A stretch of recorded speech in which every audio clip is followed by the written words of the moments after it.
itong Lapu-Lapu. Ang nakakairita dito sa Lapu-Lapu ay kahit pa sabihin mong nakakalamang yung CC in the early game.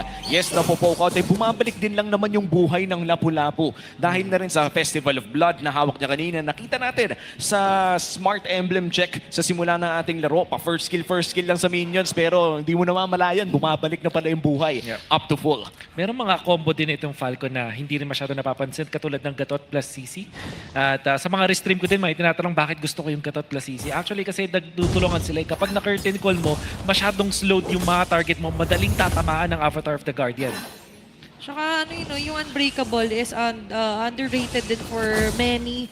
Kasi hindi lang naman yung AOG ang pinaka-sun or beauty ng isang ganon catch-up. But before all of that, beauty of a setup ang kailangan nating abangan. Pero interesting yung take dito sa may bandang top lane. Oo, nakanakaw pa nga si Demon Kite at dahil dyan mukhang mauuna ang Aurora Gaming na pumwesto around this turtle pit. Si Edward ay mapopoke pa ni Kyle TZ. Kaya naman malaki talaga ang kalamangan ng Team Falcons doon sa loob. Teka lang, Yue tries for an assassination attempt.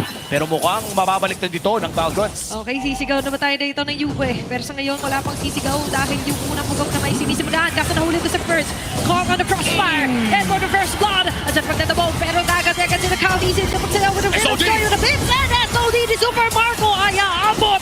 There's going to be the AOG light going down. A double kill here for Kyle TZ. At na-welcome na nga agad ni Edward si Fergs taking that first blood, pero nakalamang pa rin ang Team Falcons with that game win. That team fight winning SOD dito kay Super Marco. There was a time na ang pinakamataas na first blood rate ay nandun kay Edward at bilang XP lane na isa sa mga pinakatinitakanang XP lane dito sa Pilipinas. Welcome nga talaga niya si Ferds with that one. Pero syempre, tinulungan pa rin siya ni Yue. However, Falcon, maganda yung nakita nating turnaround. Kasi kahit pa nabigyan doon si Ferds, nakapagbato pa rin siya ng kanyang mga spells. Eventually, was able to have the vengeance. Hindi nga lang ganun katagal. Tapos, Kyle TZ going in for the play instead. Rora, for some reason, binitawan nila yung turtle fight actually. Para mas pinili ni Demon Kite na magpa-level 5 dun sa purple buff. And parang nabigyan ng opening yung Falcon na makakuha ng ultimate si Ogwes. Pati na rin itong si Few.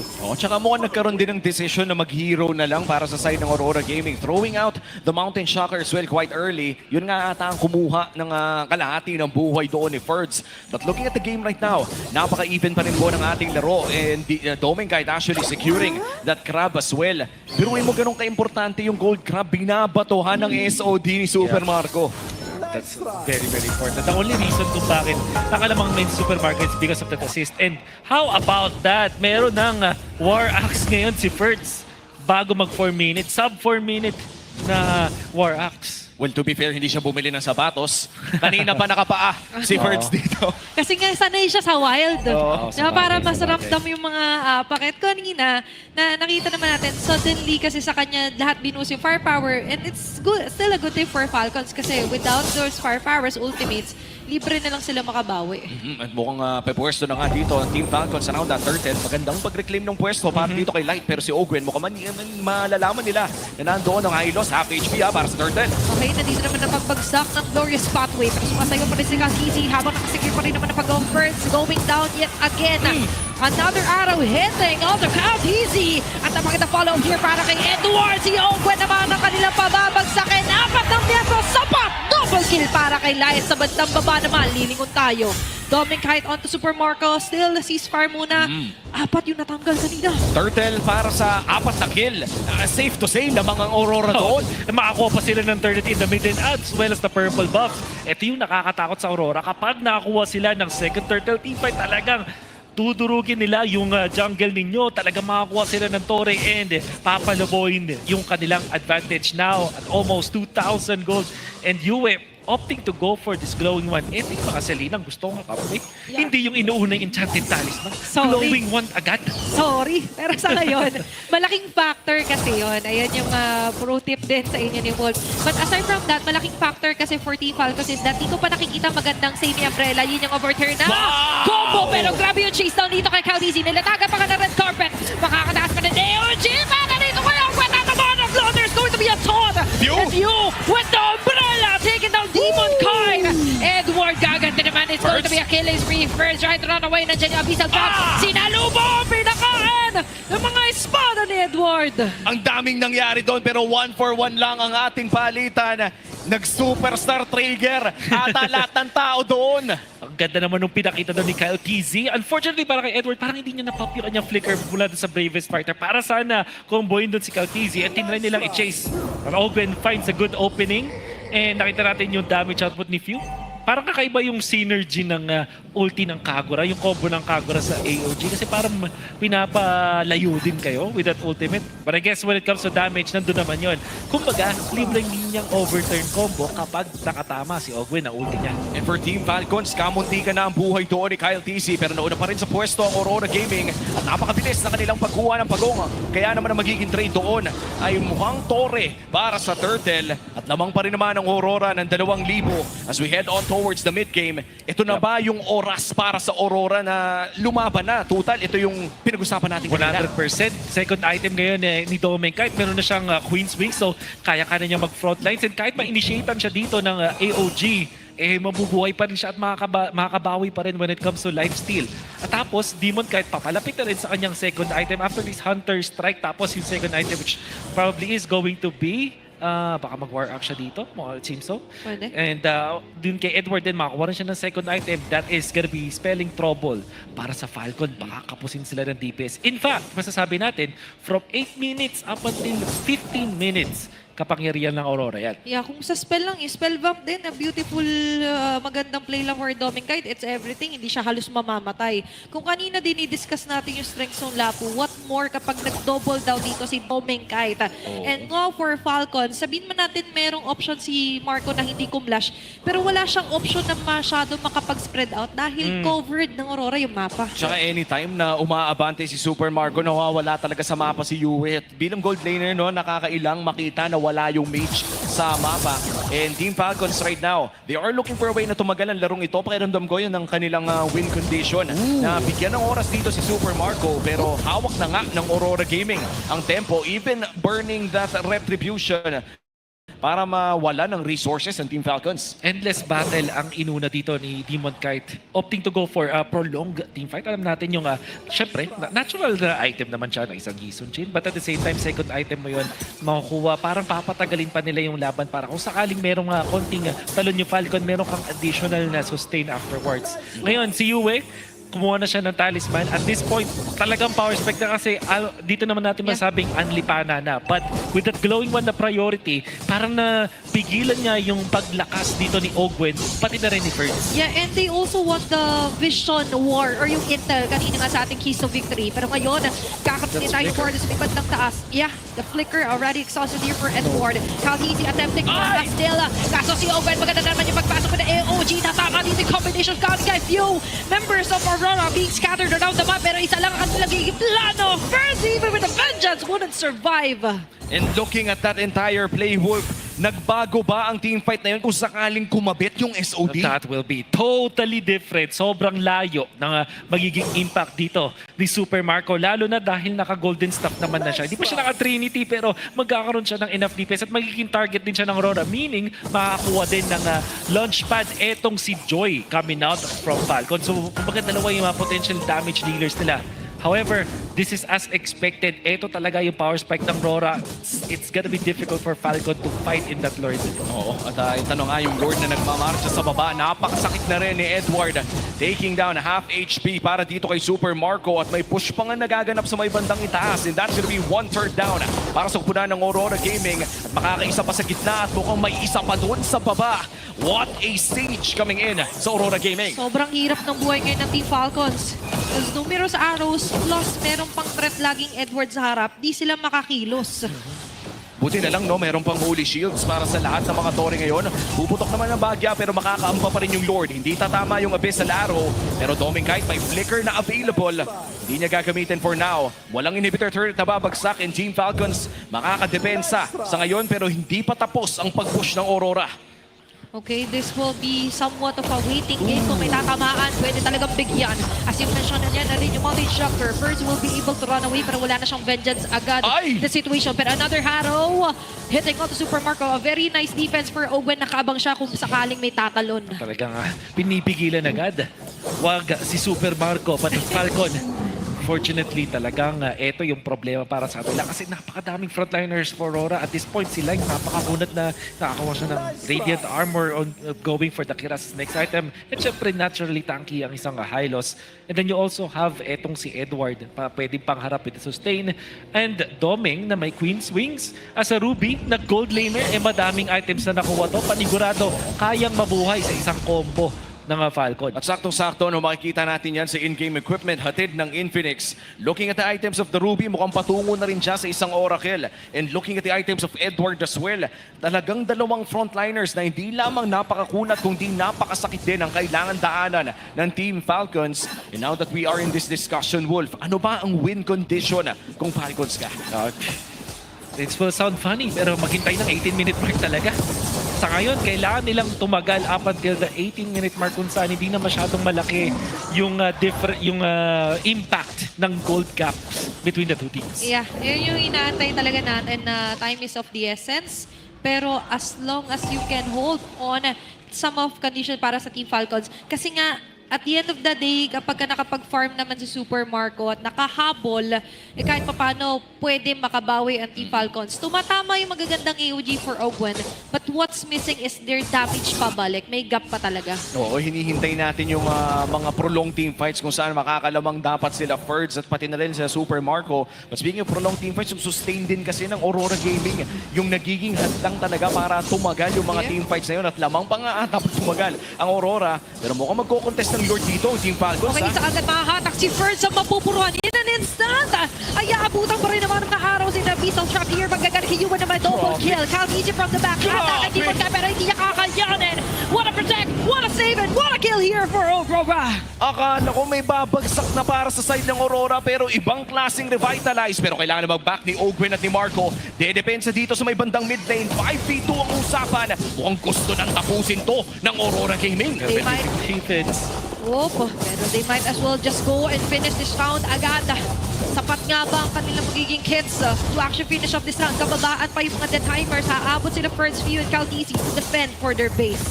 Yan naman ang maganda. Oh, the only reason kung paano na depensa ng Falcon is nag-spawn yung minions sila pero nabutas pa rin yung kanilang mid lane.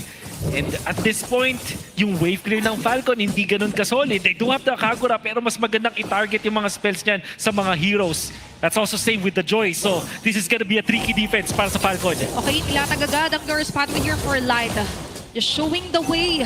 Pag may umapak, might be a GG here for Team Falcons. Habang si Super Marco, they need to melt down this Lord and as well as melt down the minion wave na incoming for Aurora. Napakaganda naman ng mga pag-trade off ng skill shot dito na Edward. Another arrow and the combos for the blades here will hit on the first. But still successful even para sa Team Falcons. There's an attempt.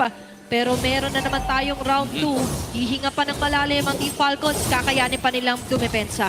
Mukhang hindi na nga itutuloy pa ng Aurora Gaming ang pagpupush dito sa Team Falcons. But you talked about the 18-minute mark. Kanina, Wolf, 10,000 ang kalamangan ng Aurora Gaming at bibilang lang ang mga teams na nakaka-recover mula sa ganitong klaseng gold lead. Yung 18 minutes na gold equilibrium na inaabangan natin usually happens around 19:20 as well. Ang daming pwedeng mangyari doon dahil 70 seconds na rin lang ay lalabas na ang pangalawang Lord. You're right in pointing that out kasi yung Aurora pwede nilang gawing bait na lang din itong second or third Lord natin, which what will happen is ipapatagalin nila yung Lord dance ng sobra-sobra para makakuha ng isang pick-off. Katulad ng second Lord na nakita natin, binigyan agad si Ferds at yung Aurora pwedeng nilang hindi tipirin yung kanilang mga ultimates for just one kill. Even yung kill kay Ferds, it's gonna be worth it kasi biglang magsascramble na agad yung Falcon sa pagnakaw ng Lord na yon. So it is going to be a very difficult. Oh my goodness. Mas difficult to. Tanggal agad si Caltisi. Oh, bueno, there's going to be a sandwich pala AOG para makatakas. Pero nilatagan agad ang Corbin! Sinalubong sila dito, nila Line. Kaso sa kabilang banda na-activate pa rin dito si Super Marco. Will it be bulletproof na talaga? Kasi napakagandang spear piece na rinauntong sa pader. Pero sila mauntong papulik sa kanilang base. Nidepensa si Falcons. What a way to save the day. Few and Marco saving the day. Ganda sana nung counter-up doon ng Aurora pero nakuha sila ni Few with that yun yung overturn that prolonged that team fight. And then eventually, Super Marco buying enough time para sa Falcons. Outplaying Aurora. Hindi nga nag-purify sa moment na yun. Cold-blooded killer talaga. At makikita natin, no, sa upcoming Lord ay buhay na rin naman si Kyle TC. Kaso nga lang mauuna ang side ng Aurora Gaming with a 10k gold lead. This is gonna be really hard para sa Team Falcons. May vision naman na nagmumula kay Ogwin. Aabot na rin ata yung Joy, pati na rin yung Moskov dito. Bibitawan ng Aurora. Here comes a concealed play. Anong gagawin ng Team Falcons? Nahanap si Super Marco down to have a pick at TC. Okay, Kat, he's yellow. You wake up sa mga action na dito. Oh my God! Demon Guy for the kill. Habang sa pinakalikod naman makakabot pa rin si Birds. Diyan yung mga yo-yo blitz. No And way! even the vengeance has been raided. Eliminating 3 members. The Kite Brothers plus Yue falling down. Oh my goodness, Kyle TC with a heads up play. And by the way, para din sa Falcons, naramdaman nila na hindi pwedeng tumagal yung laban. Kailangan sila na mauna dun sa team fight at nakahanap sila ng good targets. Even Demon can't get gunned down. Super Marco on the play! Oh, isa ka na pupunta. Diyan ka lang. Ayaw na ngayon palapitin sila Light. Edward being kept out of the grounds of the Lord. And Team Falcons finally securing their Lord for this game. Sabi natin kanina, bibilang lang ang mga teams na nakaka-comeback mula sa 10k gold lead. Pero mukhang magbabago ang usapan na yun. 3-point-K na lang ang gold lead ng side ng Aurora Gaming after that miracle defense to a miracle team fight. Ito na ang push ng Team Falcons. Dedepensa ngayon ng Aurora Gaming. Pakita natin mula din kay Ferd. Starting this game 0-4-3 bago dun sa third Lord na yun. Sabay nakakuha ng dalawang importanteng kills in a most important Lord fight. Sa game na to, Falcons now leading when it comes to momentum. Lugi pa rin sila when it comes to the map control dahil dun sa kanilang mga inhibitor turrets. But we know that their late game, with the Joy, with the Moskov, magandang scaling ng mga members dito ng Falcons. And they could play it safe here. Tore muna, di naman nila kailangan lumaban agad. Lamang sila sa waves na ngayon dahil sa Lord na yun. Pero kung papasukin na rin nila ang mid lane, that's 1/3 down para side ng Team Falcons. At tuloy lang kanilang pag-push. May wave sa baba, may wave din sa itaas at mukhang sasamahan nila yung pagmaratsa ng Lord sa top lane. Sabi ni First 0-4-3 ako earlier, ang importante wag malagyan ng tantos yung gitnang KD. Yun lang naman eh. And aside from that, he finally taking hold of Edward means a lot for Team Falcons. And Team Falcons, honestly, maganda pa rin ang laro dito ni Edward. 4-0-8 on this Lapu-Lapu. One pick-off on Super Marco could change this. At mukhang makakaiwas naman mula sa pana sa ngayon. Hinyang overturn is available pero hindi niya gagamitin at makiklear ang Lord doon sa may bandang itaas. At mid lane naman ata ang isusunod ng Team Falcons. Pushing up the top lane. Here comes the Mountain Shocker. AOG to zone them out. Okay, si Dominic Kine at si Edward na kanila matadali. Kaso nga sa pinakagilid ay magkakaroon yata ng trade-off para dito kay Light. Pati kay Edward na nakatarget kay Super Marco na napakakuna. Nakakatas pa ba siya? Kaso yung mga sibat niya. Tatapos ba? Kasi maunod niya si Light. At tutulungan ba siya dito nila Pyo? Ang kanyang mga kuya ang magliligtas sa kanya. Sa kabilang banda naman, for Aurora, bawasan. At wala si Light. And that's just one inhibitor turret na nakuha ng Team Falcons. In the most part, Wolf, mukhang na-even out na ng Falcons yung gold lead. Lahat na ngayon ay lock item, pero lamang sa wave ng Aurora. And most importantly, itong fourth Lord ng ating laban, yung long lane ay nasa bottom lane, which is dito nakakalamang yung side ng Aurora. So if they play this correctly, pwede nga naman sila manalo sa Lord. That's ang tanong for Falcons, will they do the same thing as Lord number 3? Sila pa mauuna sa team fight. Sila ba yung magko-conceal play tapos kukuha ng isang pick-off agad, sabay guguluhin yung combo ng Rora para hindi na makapwesto? I think that should be the MO para dito sa Falcons kasi kapag sila yung nagtatry na maging passive, yung pana ni Yue tsaka yung mga trap ni Yue nagiging problema eh. But as you said, Wolf, no, ang problema dito para sa side ng Falcons ay malayo sa Lord. Yung mga waves na kailangan nilang bantayan. Thankfully, para sa Falcons ay may Moskov naman sila na pwedeng ipadala doon sa long lane. Pero mukhang information game na ang nilalaro ng Aurora Gaming dito. Hindi alam ng Team Falcons kung nasaan ang mga iilang miyembro. Si Yue ngayon ay makikita na rin si Ogwen. Di mo kahit in the pixel brush, si Light ay makikita na. At mukhang nagkaalaman na ng pwesto. At Lord na ang magiging sunod na laban dito para sa parehas na kupunan. Quality intel lang kailangan din dito ng Aurora. And as you mentioned, afford kasi ng Team Falcons, hayaan muna si Super Marco given na tumama mamaya yung SOD. At sana nga tumama yung SOD no if you are Team Falcons. Dahil kung hindi kumabit ang SOD in a crucial team fight, a 4v5 in the late game, yan ang hindi mo gustong makita kung Falcons ka. The only winning scenario doon is kung madediretso mo, magugulo ng mga kakampi mo, yung members ng Rora, sabay ikaw yung magsisplit push at itutodo yun sa Torre.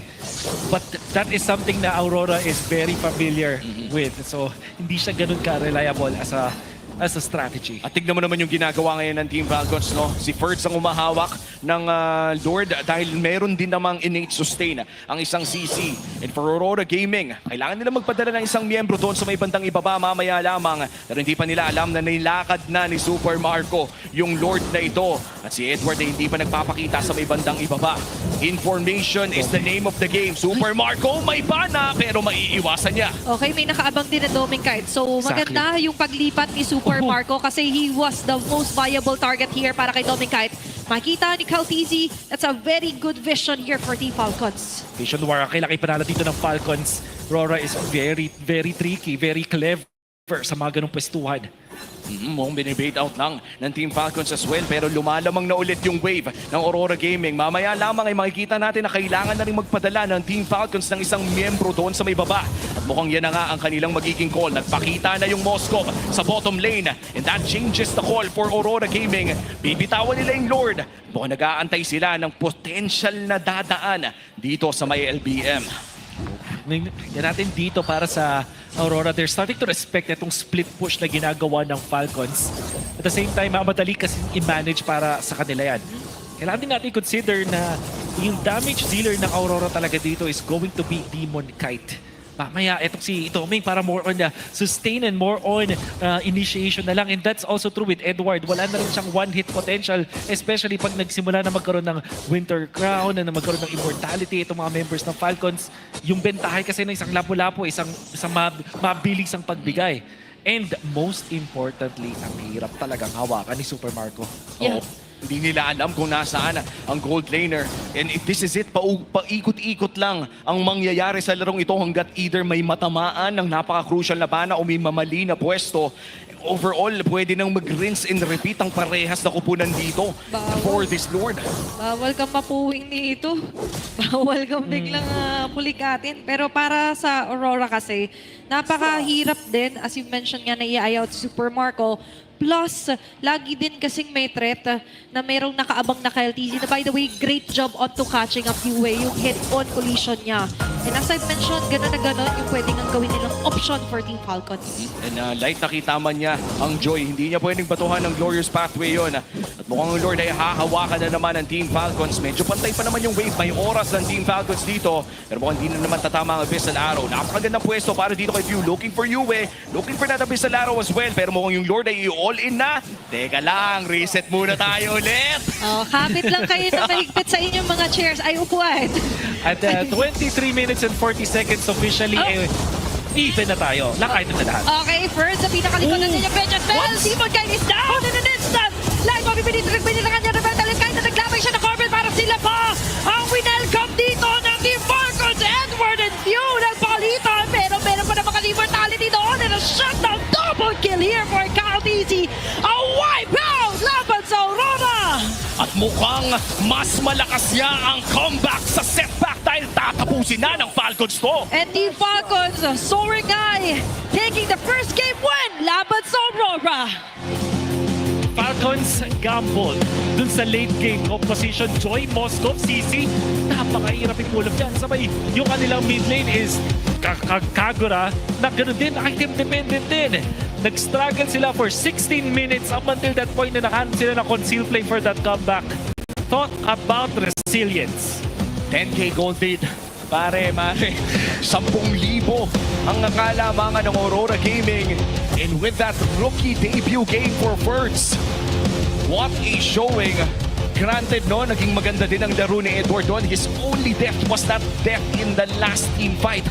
But Ferds, even if naging pangit ang simula, 0-4 I think or medyo 1-4. 0-4-3. 0-4 in 3. Nakabawi at naka-comeback. And as you said, resilience is the key word para sa Team Falcons. It's all about the process and as well as yung magiging ending call dito para sa Team Falcons. What a great way to actually extend the round na sabi nga natin rare sa mga teams sa makabawi sa 10K goal deficit. And just to remind you, season number 16, para sa kanya, para siya na yung MPL mismo, di ba? Pero nakita nyo pa rin yung game-saving na ultimate niya doon sa base with that yin-yang overturn. Ang hirap isipin kung sinong MVP sa game na to. Well, malalaman na rin naman natin, walang iba kundi the bulletproof Of course. Marco. Siya ang ating MVP para sa game number 1. Cold-blooded killer para dito sa larong ito. Hindi nagpapap ng fury kung hindi kailangan at hindi rin namatay. Walang bulletproof kung hindi si Super Marco.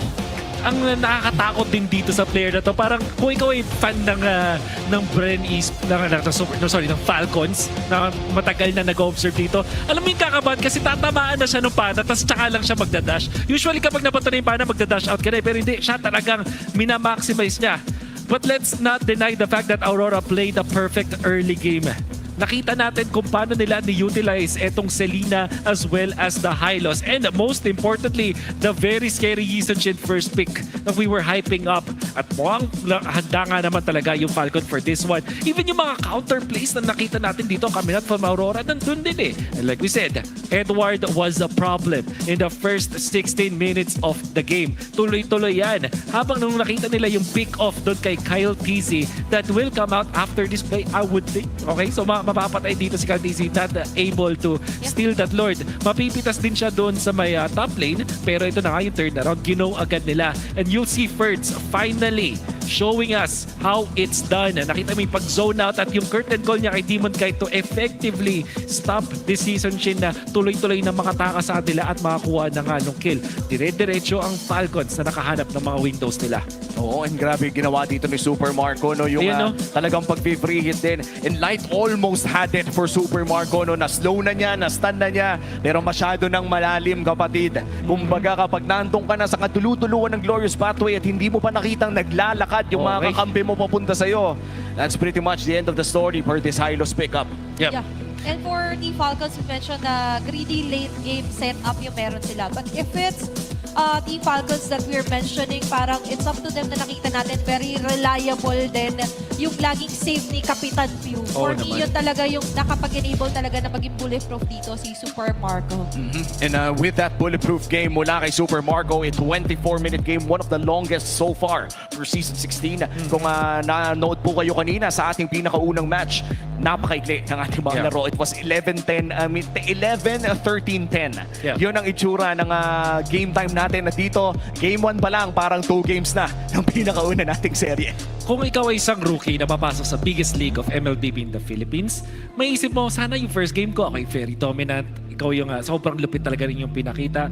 That didn't start well for Ferd. 0-4-3 like we said. Pero nakabawi siya, gumawa siya ng magandang place nung third Lord. And actually, dun sa pinakahuling Lord, na hindi natin masyadong na-highlight kasi nakabox tayo kay Super Marco, siya yung umubos ng buhay ni Demon Kite. Siya yung nanggulat. Nalasit lang talaga ni Ogwin eh. Pero yung talagang umubos ng HP ni Demon Kite was that CC mula kay Ferds. And yun yung beauty, no, ng ganitong klaseng build kasi galing dito sa isang CC. When you build the War Axe plus the Sea Halberd na may brute force, hindi mo ina-expect na napakasakit yan. Pero sa totoo lang, kapag umabot na nga sa late game, especially paired with the Vengeance, technically speaking, kung wala kang hard crowd control, that's zero counterplay sa against ACC. Kaya yan pino-first pick paminsan-minsan. Kaya nga hindi siya nagatubili bumabad, tsaka kahit pag-Vengeance, in agad siya. And that's the beauty of what Ferds did. From C4-3 to 4-10 yung kanya naging ending KDA. Ganun. Grabe yung recovery coming out from Ferds. And most importantly, Falcons, I think, really believed in him. Parang inalaw siya. Makikita mo siya yung nangunguna din sa mga team fights even in the first few minutes of the game. Like I said, struggles mula sa Falcon at nahanapan nila ng way. But this is Aurora still. At alam natin na matindi rin talaga ang team na to. They're not that kind of team na madaling 2-0, so we'll see how they come back. But now we have to celebrate ang ating rich guy na finally napunta na sa gold laner. Oo, ayan na nga, Super Marco or BPI Rich Guy. And of course, to acknowledge as well yung naging napakagandang early game ng Aurora Gaming. Si Yue ang the carry ng game number 1. But of course, our BPI Rich Guy, Super Marco, ang siyang naghatid ng pagkapanalo para dito sa side ng Team Falcons in game number 1. Tandaan natin, hindi lamang BPI Rich Guy si Super Marco in game 1, kundi ang ating MVP na rin. Yeah. Napakagandang performance on this Moscow at pwede natin ma-expect in game number 2 na mas mataas na yung pressure at respeto na ibibigay dito kay Super Marco mula sa Aurora Gaming. And we have to really respect the Moscow, panigurado. At nakita naman natin kung paano siya in-execute. But at the same time, hindi ko rin natin pwedeng sabihin na mali yung mga ginawa doon ng side ng Aurora. It's just that they weren't able to end the game. Yun nga, nanggigil sila sa pag-dive. Hindi nila natapos afterwards. Even yung push na nakakuha sila ng 3 kills. Tapos, ang magde-depensa lang was the Moscow as well as the Gatotkacha. Ang nangyari kasi ay pinilit nila. At minsan kasi ang pwede mong gawin doon, hayaan mo munang lumabas yung minions. Wag yung magka-group sila. Kasi kapag tatlo yung umaatake doon sa isang wave nyo, aatras yun eh. So hindi nyo matatapos yung game. Minsan mas magandang, i-delay mo ng konti yung push. Parang patagalin mo ng konti. Palabasin mo na isang wave lang para mas madaling i-push afterwards. Yeah, and they were too crumpled up onto one corner. Yun ang strength ng isang Moscow, diba? And the moment na tumama din yung mga umbrella here coming from you was ito para sa Team Falcons. And we mentioned that all they have to do is technically stretch lang yung series natin or yung game. Oo, nakita naman natin nung first series na hindi porkit nanalo ka ng game 1 ay 2-0 na agad. Pero bago tayo bumalik sa mainit na serye na to, puntahan muna natin yung pag-prepare ng ating mga players sa Smart Ping Test. Hello. Hello, hello, hello, hello, hello. Hello, mic check, mic check. 1, 2, 3. Si Mark. Tahimik lang. Ano yung ano para marinig yung sarili? Okay na. Pwede na. Mayroon ako nais na malaman. Maaari bang magtanong? Ako si Light, nagbabalik sa season 16. So, ayun. Sana manalo kami. Shoutout sa kay Ferds, sa bagong explainer namin. AKA The Wild One. Ang lakas! Rookie of the Year. Rookie of the Year na this. 3 minutes lang. Guys, tignan nyo lang yung banner ko kung gusto nyo kiligin. Yung makita ng K-pop, tingin lang kayo sa kaliwa. O, IGN o Gwen. Ngunit, mayroon ka ng ibang minamahal. Nandito ako, umiibig sa'yo. And that's our ping test hatid ng Smart 5G. At dito ko na nalaman after years or seasons of watching Light na may boses pala si Kuya mo. Light, parang kayang palagan yung sino yung kumakanta ng Tagalog sa MPL Indo? Si Luke. Si Luke. Na naging kakampi niya. Na naging kakampi din niya. Kaya pala, yun ang na-adapt niya. Kasi normally pag nakita ko sila, very quiet lang, silent sa isa tabi. Ang ganda pala ng boses Songirist niya. pala. Songirist pala. Oo. Alam mo naman, kung di mo madadaan sa init, idaan mo sa lamig. At napakalamig ng boses ni Light doon. But again, going back to this series, yan yung mga moments na before mangyari itong seryeng ito. Siyempre ngayon, locked in na talaga ang mga players natin. They have to be locked in for this game number 2 dahil it's incredibly frustrating. Nakakapikon yan sa RG kapag lamang ka na ng 10,000. Tapos madadrop mo pa ang ball. Ang bola, hinulog mo. Oo. Yun yung diba, i-notify mo na we're ahead in gold, don't throw. Nakalagay dun sa taas, diba? Pero, hindi mo, I wouldn't say that it was a throw from Aurora. It wasn't. It wasn't. Talagang nahanapan ng solution dito ng side ng Tipa. Kasi honestly, natural progression ng ganong klaseng lineup. Lalo na yun, sobrang mid-game oriented kasi nung sa Aurora. Sila, gold lane Ruby, so gold lane fighter yun. They don't have that marksman. Even the Yison Chain, maka-cap up, cap out siya. Although, kapag meron siyang kasamang isa pang marksman, nagiging enough yung damage output. Pero as we saw, it was natural na kapag katapat mo, CC, Moscow, Joy, kakapusin ka talaga ng scaling niya. Oh, Marco, kumbaga hindi nila nakuha yung solution because one of the key factors sa formula is to subtract Super Marco sana. But they weren't able to catch Super Marco all throughout the game. Na umabot tayo ng 20 minutes, sinasabi natin, ang hirap bantayan ni Super Marco kay Kaong Aurora. At ang hirap din talagang hulihin with the Purify as well na hindi niya pinipindot. Hindi pinipindot pa. Hindi niya pinipindot. Hindi pa kailangan, tol. Partida na hindi niya pinipindot yung Purify. And let me be honest as well, yung ganong klaseng composition mula sa Aurora Gaming, historically speaking, yung mga Gold Lane Ruby compositions natin was prone to comebacks talaga. Totoo yan. Dahil nga sa lack of endgame kuno na nakikita natin mula sa mga ganitong klaseng compositions. That's And this is exactly why medyo naging face out na yung double fighter meta natin. Madami nagtatanong no kung kailan nga ba babalik yung double fighter meta, pero napansin natin na ito, malaking example na kapag naka-double fighter ka, it's really hard to end games kung hindi ka mananalo sa team fight. Especially if you don't end it by, like I said, 18 minutes or 16 minutes. Nakita naman natin na lahat naman ng steps ginagawa nila. Aurora was actually playing it well. Nalugi lang din sila dun sa dulo. And I guess makikita natin na nanlamig kahit papaano yung mga arrows dun sa late game. Kasi nung mga early to the mid game, mainit talaga yung mga pana doon ni Yue.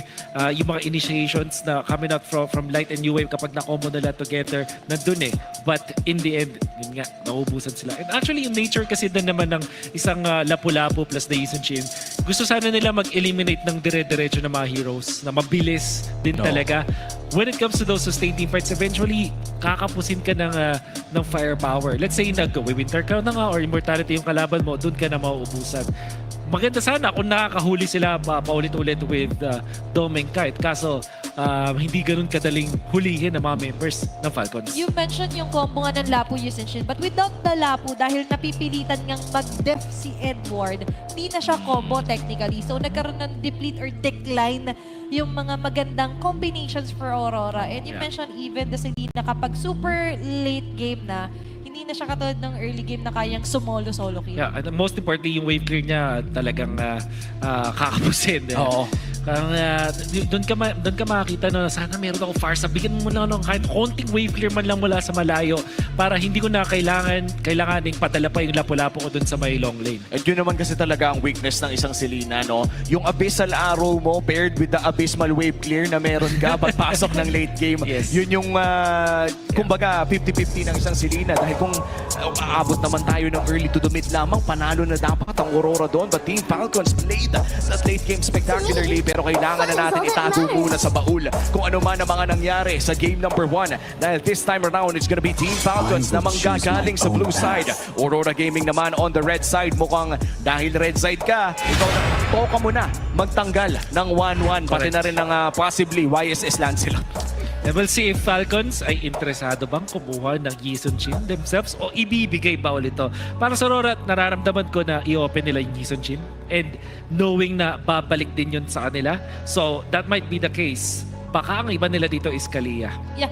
And actually, kung hindi kasi, that's a very good na first 2 picks. If ever yung Jushin din ay pakawalan. Pero hindi na ako umaasa masyado sa isang Jushin na, by the way, laging call me nagkakaroon a on to the hero third prio. because I saved my nation from falling apart. Ay hindi na ngayon pakakawalan ng Aurora on the hands of Falcons. Oh, nahirap din kasi. Kahit ba sabihin natin na talo yung YSS kanina, hindi naman kasi yung losing game. That was a hard winning game para sa Aurora Gaming nung nakalusot yung YSS na yun. And they would know na kapag binigay nila ang YSS or even the Lancelot, magiging mahirap. And Team Falcons, tandaan natin, ito si Kyle TZ, hindi lang naman join nila na rin ito. If there's one hero na kaya nga siya Kyle TZ it's the Lancelot. Lancelot, he still have that Fanny. At the same time, mayroon din siyang utility junglers. You still have the Fredrin, yung mga tipong kakain nandyan pa rin yan. So, do not be surprised for Falcons if third pick pa nila hero na. But I think kapag na-open yung Lancelot, ito na yung agawan na ng Lancelot. If first pick na yun, kasi parang ayaw mo mapunta yun sa kabilang team. Kailangan eh. And even Carl TZ himself acknowledged Kyle TZ, di ba? Na great, hindi naman successor, but also na pwedeng i-highlight daw na for on the run, be one of the best junglers in the world. And the Lancelot is a perfect stage hero ngayon kung sakali man na mapayoryo para Falcons. Depende na lang no, kung ibaban ba ito ng Aurora Gaming. Buti nabanggit mo ang ating GOAT na si Carl TZ. Dahil kung babalikan natin yung mga winning seasons ni Kyle, hindi naman basta-basta na parang, Thorns remain. kumbaga parang Should binigay petals lang ni fall. Carl TZ, no? Talagang na-earn ni Kyle TZ yung respeto ng GOAT during the winning seasons of Team Falcons. And now with the first pick, ano bang mga options na pwede nating makita dito? Sisi nga eh. Ayun, sisi nga ulit. Para sa Falcons, alam natin wala masyadong counter eh. So this time, for Aurora, there is a chance na kunan na nila yung Farsa kasi may Selena. So Selena pa rin yung unahin nila dito. And then, might be Fredrin. Yeah. O kaya Phobis. Kaso may Pwede. sisi. Oo. Gumana naman technically, hindi nga kasi siya losing game. And for me, polishing off sa gold laner na lang. What if Moscow yung kanilang unahin doon? Huwag na Nakawin lang hayaang Oo mapunta nga. pa dito sa Falcons. So, Moscow Farsa or Moscow Selena potentially para sa Aurora.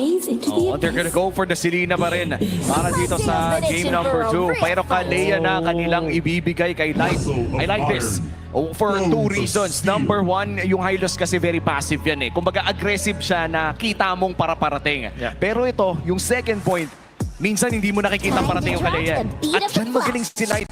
During RSG, his championship run of Season 9, he played the Lolita, he played other setters na talagang nagbigay sa kanya ng signature-like Yes. gameplay na hindi mo gets kung bakit siya nandoon. Pero nandun siya at mahahanap ka niya. Yung angulo na siya lang ang makakagawa, tapos hindi mo expect na, posible niya pala akong maabot from this far. And now for Team Falcons naman, maganda naman nag-gaton and joy agad sila. Just so may control, hindi sila mabilis mahuli. How about the Hayabusa dito sa Solar Fanny? What's your command? Ayun na nga, Fanny. Maganda Wow. dito.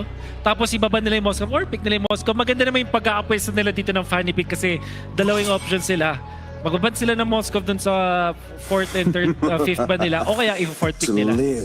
Let's see if it should be the Moscow. At marami siyang tatanggalin ni Coach Master the Basics. Something na mukhang ayaw talaga niya makita kay Few. And looking back sa history ni Few, no, siya din yung mga kahit hindi meta si Maramis. Yung during those times ay nilalaro niya yung Maramis. And it worked out para sa Team Falcons. Pero mukhang gold din na ang punteriya ng Team Falcons. Tatanggalin nila ang Harith at mukhang magdo-double down sa mga hero si Doming Kite. I wonder if open ang Rora na mag-buy ng isang Valentina dito kasi parang maganda rin siya na pang sagot dito sa mga heroes ng Aurora. Also, although hindi ganun kalakas versus the Selena, it's decent. Yung kanina binan nila actually was Kimi. Oh, hindi ko nakita yung nakita mo. Sorry, may nagpakita kasi ng picture ko nung sobrang chikiting pa ako. Ay, pare. wow. Oo. Good. Throwback, Iras mo rin ba yan? Iras kayo para hindi. Ano pa ako na nang nilalaro ko pa nun yung lato-lato. Lato-lato era mo na. Lato-lato ira ko pa yun Tagal pare na. ko. And with that, Valentina banned out here for the side of Aurora Gaming and Team Falcons. Yeah. Gold din pa rin kaya kanilang tatanggalin. Probably yung Moscow para di na ganun kalaki problema pa. Or even the carry para kay Doming Kite. Pero kasi yung Moscow parang ano siya eh, Doming master of Moscow itong si Doming eh. Parang no? So, doming coded. Doming coded eh. So Yan. parang This land is a mapapadrawing homeland, instead it's na and it will lapu-lapu. soon be your burial Kung ground. willing silang ibigay yung Moscow, as long as hindi na mahawakan ni Edward yung Lapuna, by the way nga, yung only death niya, nung pinaka-last na. And with that, ayaw na nilang bigyan ng very hard na counter yung CC kasi yan nga yung pinaka-pryo nila. And they will work around with what they have. And for that, no, yung lapu-lapu pick sana na maganda against CC. Moscow na muna ang kanilang kukunin. And as you guys said, Doming coded ito, no? Kumbaga kung malakas si Super Marco, Moscow ay kaya itong sabayan ng Moscow din dito ni Doming Kite. And for Marco, ano kayang matchup ang maganda dito? Bruno or Brody na lang naisip. Labas mo na yung Brody, pare. Labas mo na yung Brody. Signature skin, pare. Yun na yun eh. Yun na yun eh. Gusto ko na makita yung Brody ni Marco. And apart from that, what is that? Hindi rin maganda yung Kimi. Is Vex even good? Paama pa ganun pa dito si Few? Or bumalik sa Kagura? But actually, parang maganda nga yung Kagura. Pero at the same time, baka magana na lang sila dito. Kumanap ng wave clear na lang din. Vex, Novaria. Kasi may Fanny. But yeah, Novaria would be good. Or even the Eve or the Farsa, no? Pero Pero Play Farsa. Ayun, Bruno. Sayang. Ibang BR, oh. Ibang BR ang nila. Ano pa naman yan, Marco? Hindi na natin na... Bakit ba ganun? Kapag nananalo sila ng M-series, hindi nila ginagamit yung mga... Pre, Oo, wala talaga eh. isang beses ko lang ata nakita na nagamit. Hindi, ganun naman pag may collection tayo kahit sa bahay. Sa bagay, no? Naka-display na. Na-display, ingatan mo nga naman. So maganda nga. Oh, this is difficult para kay Edward. Although the glue might work dun sa ibang mga heroes dito ng Falcon, laging nandun yung CC problem. Kaya tingnan mo, makikita natin visually si Edward napapaisip din talaga kung ano yung magandang hero na pwedeng supplement dito. Can just go for the Edith actually. Obvious? Or Oh, wow. Kaya pala napabigat pa siya, sabi, Nag-stretching siya para itong pinakamahirap na XP laner na gamitin eh. Imaginein mo, Season 7, Benedetta May, naglalapot, nag-aarlot din. Daming pinipindot ng mga hero na yun, pero mas madaming pinipindot kapag Uranus ka. Papakita ko sa iyo yung combo Wolf. Second, 1, 1, 1, 1, 1, hanggang mamatay yung kalaban. Hirap Pero, yan. ano Hirap yan? Battle of Stamina and Endurance. Para sa Yung AOE skill na hindi mo kailangan itutok. Tama, wala. Isa lang ang kailangan mong tutukin. Literal, isang L at isang dash yun. Yo, dash mo pa yun. Meron kang libreng Fury. May libre Ayaw, ka. Fury. Well, Kaya gusto ko yung Uranus na yan eh. Well, jokes aside, malaki ang pressure para dito sa Aurora Gaming dahil nga napakalaking comeback ang nakita natin mula sa Team Falcons. Ito na ba ang oras na makakita naman tayo ng Game 3 o tatapusin na ba ng Team Falcons ang serye na to? Welcome to Game number 2. Pasok na tayo sa Land of Dawn with that matchup in the XP lane. Again, tapos na yung rookie debut game dito ni Ferds on the CC. Back-to-back CC games. Magtatapatan sila ng Uranus naman ni Edward ngayon. Kamusta ba yung laning ng labanan ng Yura versus CC? That's a very good question kasi para sa akin,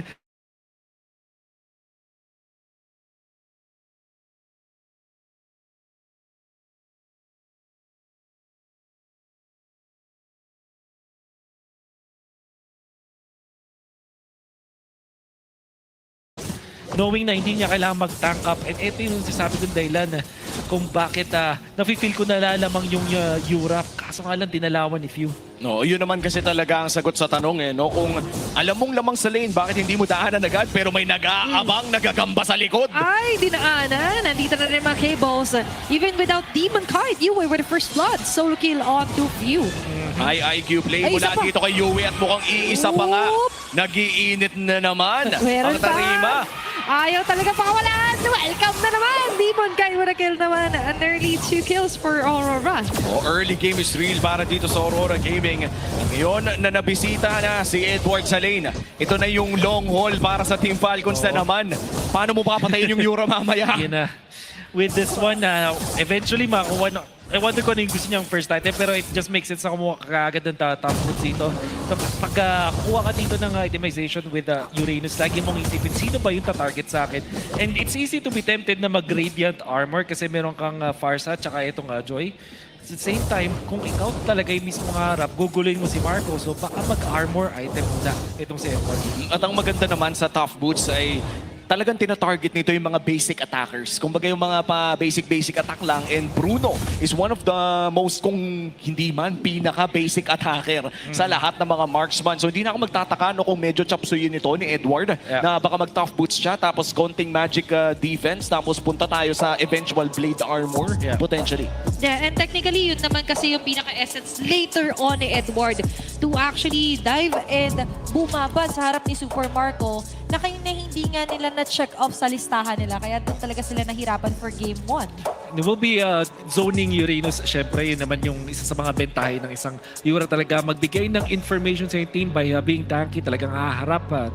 It actually allows yung ibang heroes dito ng Aurora na mag-shine. For example, yung Selena. As long as may nakikita siyang heroes, mag-aaroon siya ng better access dun sa kanyang arrows na pwede niya mapatama. Especially may konting slow din naman yung Yura. At kapag hinaharap pa kasi ng Yura, parang dun ka mapapatingin. So parang pwede kang maging easy target.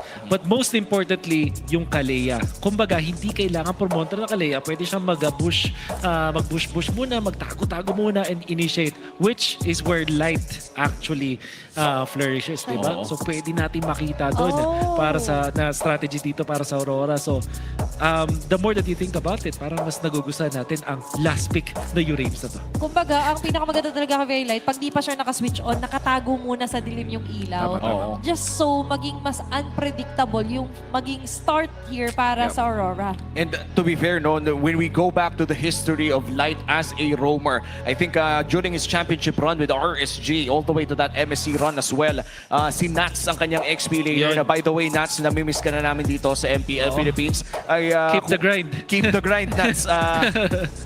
Parang very similar yung playstyle eh. Yung during that point, Nats was a total menace in the front lane. Kumbaga, XP Yuna, Esmeralda, Si even. Makunats. Pati si Makunats, pati na rin yung even is Benedetta. Talagang napakadami talagang panggulo sa harap. Kaya naman ay nakakapwesto si Light. And now we go back to the land of Dawn. May makalamangan na naman ang Aurora Gaming dito at may banatan pang nagaganap dito sa baba. Yeah. Super Marco to the Moscov naman ni Doming Kite. Pero balik muna tayo dito sa first turtle. Sinisimulan, tinatauhan. This is what we've mentioned na mas okay kung merong Edward na pumapronta. Additional arrow. Sa may kabilang banda naman, there's an attack here for a Tsunami Slam. Pero nabaliktad. Easy first getting a kill and a turtle on the hands of Team Falcons. Ang ganda ng layering ng damage, Actually, no? exactly. You pointed it out so perfectly, Womi. Parang ganun nila inallocate yung mismong mga spells saktong-sakto dun sa hero na dapat targetin. Kaya naman napatumba agad si Edward. Even si Demon Kite na ginulat din on side ng Falcons. That was a well-coordinated attack mula sa Falcons. Oo, nagkasabay-sabay na kumbaga ang pinaka... Oh, wait a minute! Wow. Akala ko, i-GG na niya yun eh. Kala ko rin, G-time na eh. Game time na yun eh. But aside from that, going back, no, grabe rin yung waiting game doon ng Team Falcons, just waiting for Edward and Light na somehow mag-push through sa plano nila. At ito yung mahirap no, when you are playing this Moscow lane. Alam mo na naman ka ngayon against that Bruno, pero anytime pwede kasing biglang may dumating na kakampi with you, Ogwen, na napakabilis umikot around that map. Naghihintay pa rin ako no, ng potential na ikot ni Demon Kite doon sa kanyang Kite brother doon sa baba. And usually in a Joy versus Fanny fight, kapag yung Fanny gusto mo manguna when it comes to the farm, but it seems like hindi rin makahanap ng split push etong si Fanny. At napakahirap na if you are the Fanny. Dahil nakita din natin mula match 1 na kung hindi makakuha ng kill, Torre sana ang hinahanap mo. Pero mukhang pati Torre, wala nang maharap dito si Demon Kite. Hawak na ng Team Falcons ang gold lead with a 1K gold lead. And even now, sa may bandang gitna, it's going to be Demon Kite trying to extinguish doon si Pew. And yung SOD, magiging finishing move para kay Demon at Doming Kite. Yun ang SOD out of nowhere, Grabe pare. yung connection nila kay brothers. Kung At hindi yung mo tinapos ako ang kakain. Yung angulo ni Doming Kite hindi ganun kadaling i-predict, parang sobrang off angle, and probably Falcons are not paying that much attention na bonus kill for sure, and gold yan na napunta sa gold laner ng Aurora. Pero ngayon, sinisimulan natin that this is a hot start for the Turtle. Easy still securing habang si Demon Kite. Si Fiona naman ang magdidiskitahan. Sa pagkabilang banda naman, there's going to be a trade-off. It's going to be Light taken down. Arrow here para kay Yue, following through onto Ferds. When na-realize na that is someone na hindi gusto maka 1v1. Well, 1-for-1 na naging trade doon, pero ang pagungay na punta pa rin sa kamay ng Team Falcons. Kaya naman hawak pa rin nila ang gold lead. A 1K gold lead, 5 minutes in. Mapapanood natin sa replay natin ng Infinix. Wolf, ano bang pwede natin mapansin dito? Sa CC and well, di pala yung ibang team fight pala to. Pala yung from the parking lot shot mula kay Doming Kite. Kahit si Stephen Curry, Oo. pre, ibang trick shot na yun eh. Oo. ML na yung usapan dito, ibang angulo na. Oh, yeah. Pero Demon ko! Ay, napakasakit naman talaga! Humabot pa! Killing spree for Birds! Pre, pati yung hangin na nakit. Nung hindi niya natapos, sinapak ng hangin si Demon Kite. Wow, what a kill. Para dito kay First, 3-1-1.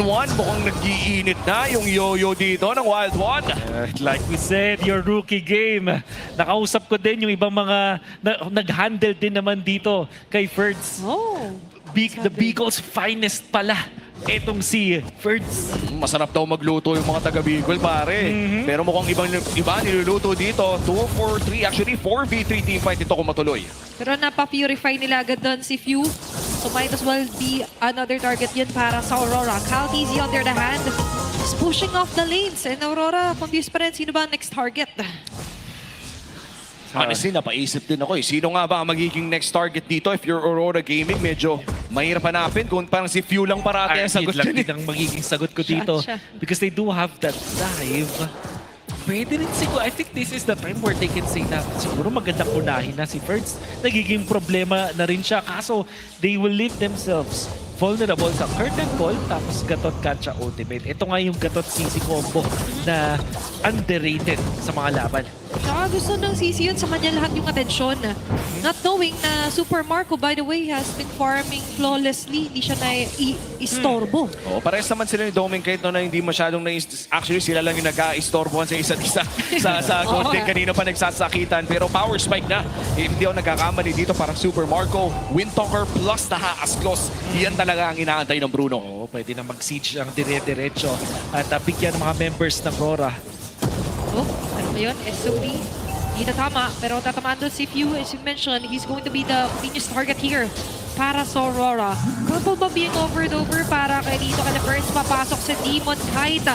At ang bilang banda naman, there's going to be Snappy's Love, the title strike light falling down. Bumaliktad pa ang pabor para sa Aurora. Falcon getting 2 members down. Like, meron siyang flicker nung time na yun pero hindi niya ginamit. Masyadong matagal sila naghintay at na-punish pa sila ng Falcons. Bukod sa purple buff natin, yung invade, makakuha sila ng 2 kills and then yung Torre just because of a slight indecision mula dun sa Rora. And this is something na hindi natin in-expect. No? Aurora Gaming, damang na sila kanina ng 1,000 pero maagang nabalik na dito ng Team Falcons at papasok na nga rin sa power spike ni Kyle TZ na Holy Crystal on this Joy. And usually, no, kapag naka-Holy Crystal na yung Joy, ito yung literal na hindi mo na pwedeng hayaan na maka-electrifying beats. And as we are talking about it, na-secure na nga ang item na yun. Yeah, sobrang hirap eh. Kasi pag nag-hesitate ka, there's no escape. And technically for Aurora, ang hirap tumakas knowing na lagi rin nakaabang si Ogwen onto the front aside from what Ferds is doing. And usually when you're drafting isang Kalea, meron niyang kakombo na burst. Gamit niya dito yung Selena which have worked before pero usually manggagaling sa tipo mga Granger para meron kang additional damage afterwards. In the case of Aurora, ang pinili nila dito is not the burst type of heroes. Even yung Live Venus. Okay, napapurify na kasi kanina si Super Marco. Very great tactic here para sa Aurora. And as well as Cal TZ doon sa may band ng baba. Pero naiwan dito na slide is going to be Ogwen na makakaligtas pa rin with the AOG. Crucial pick-off, however, para sa Aurora Gaming. Ito na yung pinag-uusapan natin kanina. Yung hindi mo alam kung bakit nandun si Light, pero nandun siya. At nahanap niya yung proper target. Mukhang isusunod na nga niya dito si Kyle TZ. Makakatakas naman with the electrifying beats. Lord advantage. Team Falcons pa rin ang may hawak ng gold lead. At buhay na rin naman si Super Marco getting his first death of this series. By the way, si Ogwen, ang tagal di ba niya nag-stay nung ginago siya ng 3 members ng Rora. Naka-4 na casual item siya bago niya kunin Doming Eyes. Meron siyang Dreadnought, meron siyang Silence Robe, tapos meron siya nung Black Eye Shield, pati yung Steel Leg Plates. Yung 4 na value items nagbigay sa kanya ng enough tankiness para mag-survive. At ngayon, naka-Doming Eyes na siya. Para sa Falcons, this is such a good timing for them. Healthy talagang Chop Suey. Sa umpisa nakita natin kung paano siya sobrang nagmamatter. Yeah. And sakto-sakto naka-funny. Silipin na rin natin ang ating Infinix Handcam. Kung saan makikita mo na 4 na daliri po ang gamit ni Demon Kite playing around this Fanny. At mukhang naghahanap siya dito ng potential kill pero wala pa siyang mahanap. Yung nagpakita na sa mapa, minions na lang ang target niya. Hindi na masama, appetizer muna bago yung main course. Trinity para kay Doming Kite, this is gonna be crucial. Sa Lord fight na to, what matters is if he hits yung SOD. Pero ngayon, mag-aantay tayo. Will somebody somehow stop Team Falcons onto hitting this Lord? Nag-antay ang doon si Demon Kite. Pero he cannot go and steal off the Lord from that of Kyle TZ. Doming Kite tried to run away. Lumilipad lang with the wings by wings dito si Few. Pero what a sweet move. And a cyclone eye here para kay Doming Kite para makatakas. The members of Aurora slowly backing away, ready to rumble if ever man. Akala ko yun na yun eh. Nakita ko na nag-first kill na si Doming Kite. Tapos hindi siya makabanat kung hindi nagre-refresh yung cooldown ng kanyang dash. Pero nakahanap siya ng angle with the SOD. Also dodging the avatar of the Guardian. Pero labang pa rin naman ang Team Falcons. 5,000 na ang kanilang kalamangan with a Lord marching in the top lane. At pwede itong samahan ni Ferds at yung ibang miyembro naman ng Team Falcons ay spread across the map. Yeah. Dahil din meron silang Bruno na burst ng Falcons yung Lord. Nang ganun-ganun lang, hindi na masyado nakareact yung Rora. When Fanny decided to show himself doon sa Lord fight, talagang ginaw agad. And then Falcons na secured nila yung Lord with this level 15 Joy. 2-0 and 5 ni Kyle. napakasakit. Ang hirap tiisin yung damage ng electrifying beats. And for Demon Kite, napakaliit lamang ng kanyang oras na pwedeng makuha sa pagpasok around those team fights. At tuloy lamang ang Lord Push. Edward, umaaray na. Okay. Ang laki. Epekto talaga na si First sa harap. Hulahan agad ang buhay dito for Aurora. On the defensive mode muna sila na madadali pa ng mga skill shots coming here from Super Marco. Magiging successful defense sa top lane but still, they're still alive. Hindi pa matatapos ang laban. First, maanghang ang ipinapakita sa ating debut. Dalawang CC games. Yung una, nag-struggle sa una pero bawing-bawi. And this time, siya na yung most dominant. Even outplaying the likes of Edward and Demon Kite. You know, even with Edward fronting the lines, Uranus onto the front, pero hindi pa rin nila kinakaya. Count easy with the dances. Light dwells and able to take down anyone from Team Falcons. Sama si Demon Kite. Lahat ng blades ginamit na, but still, for Aurora, what a bloody defense laban sa Falcons. Alam mo, we always talk about Super Marco being bulletproof dito sa ating liga. Pero yung mga positioning niya ngayon ito yung tipong nakikipagsayawan siya sa kamatayan Talaga? Nasa harapan siya ng Vanny. Delayed ang kanyang mga dashes, hihintayin niya ang dash ng Selena. These are things, maliliit na bagay na ma-appreciate mo talaga yung kaalaman niya sa sarili niyang safety bilang gold laner. So, super locked in. Kung baga tayo ang refresh ng utak natin per 1 second sa kanya, split second lang. Pero sa kanya, living life off the edge. Pero ngayon, on the edge of death na sila Edward and even Dominic Kite trying to run away. Nandiyan ang kanyang Kite brother na mamipilita para umatras para dumepensa. 4 members or make it 5 members of Team Falcons marching on the mid lane. Wow. Pero yung mga pana, hindi nila masyado pinapansin. Ang pinapansin nila ngayon is clearing of the last bits of the minion ng Aurora. At kalbo na nga ang base, Wolf. Grabe, nakita nyo naman din yung Avatar of the Guardian at Curtain Call combo. Pwedeng mauna yung isa, pwedeng mauna din yung Curtain Call or even yung Avatar of the Guardian. Doesn't matter. Nakita nyo kung gaano kahirap takasan yun from the side of Aurora. Munti ka na. Okay na. Scary. Scary lang, pero mukhang ang Lord ay mapupunta pa rin sa Team Falcons. Nice attempt however mula dito kay Dominic Kite. At hawak na nga ng Team Falcons. Not only, walang inhibitor na hawak dito ang Aurora Gaming, kundi ang actually second lord of the game as well. Plus a 9k gold lead. Mahihirapan, dumepensa ang Aurora Gaming dito. Let's flip the narrative. This time, ang may Moscow, ang Aurora. So they do have good scaling kung gold to gold ang matchup. Siguro yung tricky lang dito is the Joy which also scales, pero may Fanny naman ang Aurora. So sila naman yung kailangan tumagal ng 18 minutes ngayon. Okay, it's up to them to somehow find the window. Pero yung window na yun ay sasara yata nila Owen. Kinorner dito sila Edward, hindi ba Dominic Kite. Habang si Caldici, kinikip lang doon si US ang pinaka-partner nila. Super Marco will fall down. Nakakuha man ng window, pero tatapusin at sasarado naman ang Team Falcons sa serye na to. 2-0 for Team Falcons. Malinis na sweep para sa Team Falcons in their debut season with their new XP laner Ferds. What a showing para dito sa dating ng World Tour na mukhang magsisimula muna sa local dominance. What a win mula sa Team Falcons. Nagsimula sila ng game number 1 ng delikado. Pinatagal ang game at nakabawi. And that's also very true sa ating rookie na unang laro ngayon sa MPL. Bicol's finest, Ferds. Nakita natin kung gaano katindi. Kahit dun sa game number 2, dinominate yung kanyang katapat. And one of the better, and one of the best actually, the explainers na katapat niya pero hindi siya natakot. And this is something for Aurora Gaming, no? Napakadaming fans ang nanood para sa kanila. And surely, maraming matututunan mula dito sa 2 games na nilaro nila in this opening day of MPL Season 16. Kaya naman papalakpakan pa rin ng crowd ang Aurora Gaming. First game pa lang naman yan, mga pare. Mukhang may bawi pa naman habang tumatagal ang season na to.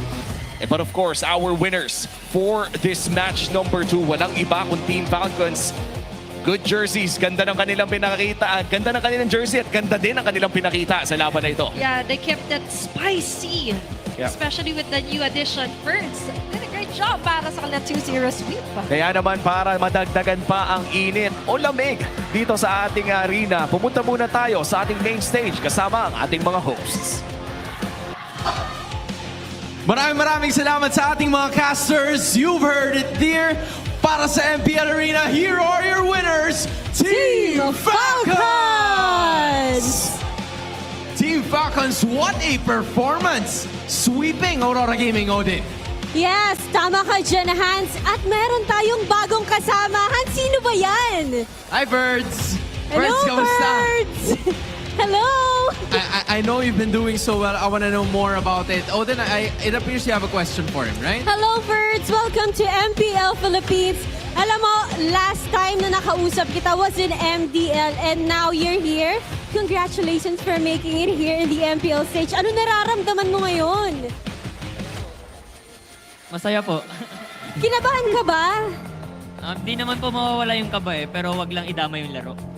Okay, tama yung laro. Grabe. Alam mo, Hans, nakaka-proud yung mga MDL players na nagka-transfer dito sa MPL Philippines and they're performing well. Especially nung game number 1 na comeback nyo yung game against Aurora. Ano yung tumatakbo sa isip nyo during that time? Momentum lang po kasi yung hero din po namin pag-late game lang po. Pero tiwala na lang po kami sa late game. You know, I want to know more about it as well. Kasi ito ang unang beses na nasalta ka sa MPL stage, right? I know that you've been waiting for this opportunity for so long dahil nai-representa mo na rin ang bansang Pilipinas being part of Team Cebol. So, I want to know, ano bang expectation mo para sa sarili mo and for your team heading into this season?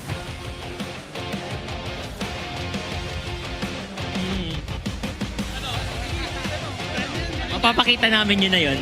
I mean, you love to see it, right? Everyone, did you like Fertz's performance? They definitely did. The nest was right over there. And, you know, we still have one more person to talk to, right, Odin? Phew! Hello! Ikaw ang isa na lang sa active players from Season 1 and we're talking about the eras of the league for this season. Ano ba yung pagkakaiba nung era before and now? Feeling ko sobrang ano talaga yun eh. Sobrang kakaiba yung yung level ng disiplina sa ngayong era kaysa yung pinakaunang MPL. Parang nung unang MPL kasi parang lang eh, iniisip namin laro-laro lang eh ganun. Pero ngayon talaga makikita mo yung passion tsaka determination ng bawat team. You know, another thing na tinanong ko kay Ogwen kanina, way back nung nandun ako sa huddle ninyo, was the long break. I think this was one of the longest breaks that you've had heading into this season, knowing na, ano ba to, did this break help you guys out a lot? Especially na medyo mahaba-haba yung naging stint nyo bago kayo nakalaro ulit. I mean, ang haba nung break. This was the longest break that you guys have had na hindi kayo nagpa-participate sa tournaments. Did this help you na makapag-reset or did this even motivate you para mas lalo pang ganahan for this season? Feeling ko mas gigil talaga kami ngayon lalo na nung napanood namin yung MSC. Parang mas ginanahan kami maglaro na nakita namin bumalik sa Pilipinas yung trophy tapos nag-champion yung Liquid. You love to see it. Any message para sa lahat ng mga fans na nagpunta ngayon at nanonood sa kanilang mga bahay? Salamat sa lahat ng sumuporta sa amin. Sana pagpatuloy niyo yung pagsuporta sa amin palagi. There we finally have it. Once again, your winners, Team Falcons! Congratulations to the Nest, Odin. What a way for them to start things off. That's right. And para malaman natin kung ano ba nangyari sa match na yon, balik na muna natin sa ating mga casters. And there you have it. Napakagandang interview as well mula sa ating rookie na si Fertz. Grabe, quotable talaga yun. quotes, no? Normal lang ang kaba. Basta hindi umabot sa laro. Kung idadama yung Kung tama yung laro, kumbaga. Nako.